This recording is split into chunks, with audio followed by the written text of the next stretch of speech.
Fenomena kuantum. Teori kuantum adalah teori fisika modern yang menjelaskan segala sesuatu yang tidak dapat dijelaskan oleh teori fisika klasik. Fisika atau fenomena kuantum merupakan studi mengenai perilaku materi dan energi pada tingkat molekuler, atom, nuklir, dan juga tingkat mikroskopis dan bahkan lebih kecil lagi. Kuantum merupakan terjemahan langsung dari kuantum yang berasal dari bahasa Latin yang artinya berapa banyak. Maksudnya adalah mengacu pada unit diskrit materi dan energi yang diprediksi dan diamati dalam fisika kuantum. Radiasi benda hitam. Radiasi benda hitam adalah salah satu jenis radiasi elektromagnetik termal yang terjadi di dalam atau di sekitar benda dalam keadaan kesetimbangan termodinamika dengan lingkungannya atau saat ada proses pelepasan dari benda hitam. Benda hitam merupakan benda yang buram dan tidak memantulkan cahaya. Diasumsikan demi perhitungan dan teori berada pada suhu konstan dan seragam. Seiring temperatur turun, puncak kurva radiasi benda hitam akan turun juga intensitasnya dengan panjang gelombang naik. Grafik radiasi benda hitam juga dibandingkan dengan model klasik Rayleigh dan Jeans. Warna radiasi benda hitam tergantung dari suhu benda hitam. Lokus warnanya ditunjukkan di sini, dikenal dengan lokus Planck. Hukum pergeseran Wien. Eksperimen untuk mengamati distribusi spektrum gelombang radiasi panas sudah banyak dilakukan dan menunjukkan jika benda yang bersuhu takkan memancarkan radiasi. Hasilnya ditunjukkan seperti grafik di bawah. Sesuai dengan hukum Stefan Boltzmann, intensitas radiasi sebanding dengan pangkat 4 dari suhu mutlaknya. Hal ini sesuai dengan grafik di bawah, yakni pada suhu 2000 K intensitasnya lebih rendah daripada intensitas radiasi benda yang bersuhu 4000 K. Berdasarkan gambar di samping, dapat diketahui jika semakin tinggi suhu maka akan semakin pendek panjang gelombang maksimalnya. Dapat dilihat, jika semakin besar intensitas, maka panjang gelombang semakin maksimal bergeser ke kiri. Wilhelm Wien mengusulkan bentuk umum dari hukum distribusi benda hitam yang memberikan hubungan dengan panjang gelombang maksimal dengan suhu mutlaknya. Penjelasan tersebut kemudian dikenal sebagai hukum pergeseran Wien dan dirumuskan sebagai berikut, yang kemudian disebut sebagai hukum pergeseran Wien. Hukum Stefan Boltzmann. Ketika berada di dekat api unggun, tubuhmu akan terasa hangat. Hal ini terjadi karena kamu menerima energi kalor yang dipancarkan oleh api unggun. Energi kalor sampai ke tubuhmu karena merambat secara radiasi. Zat perantara disebut juga medium, yaitu zat yang menghubungkan suatu zat dengan zat lain. Dapat berupa zat padat, cair, ataupun gas. Daya radiasi yang dipancarkan oleh benda hitam disebut radiasi benda hitam. Kemampuan memancarkan dan menyerap panas setiap benda berbeda-beda.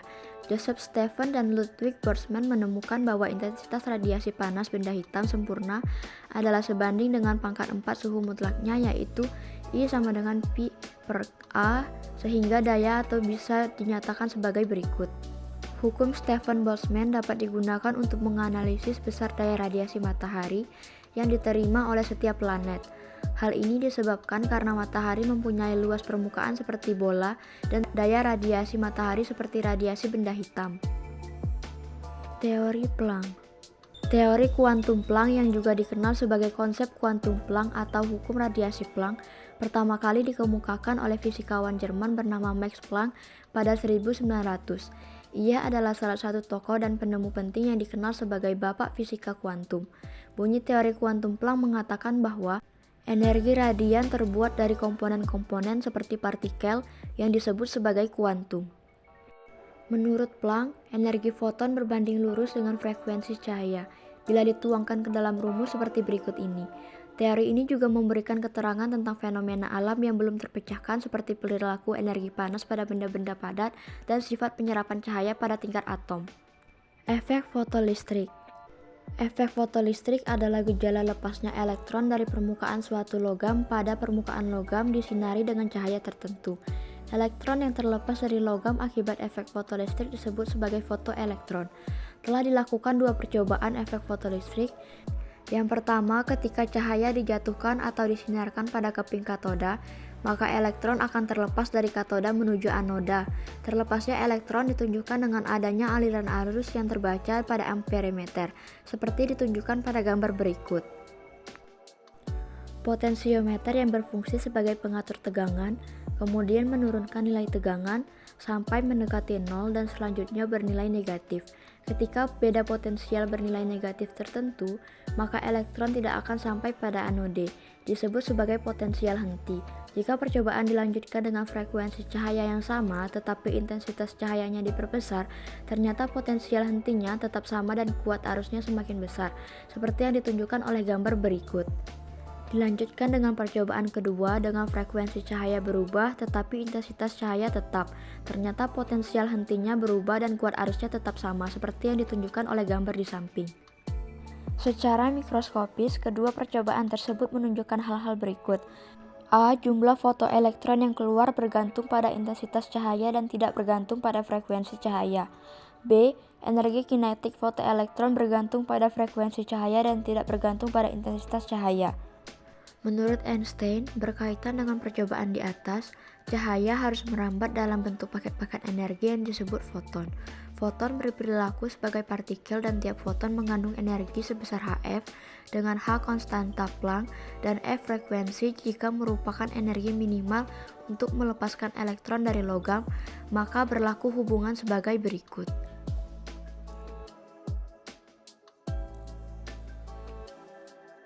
Besaran juga disebut sebagai fungsi kerja pada setiap logam dan bergantung pada jenis logam.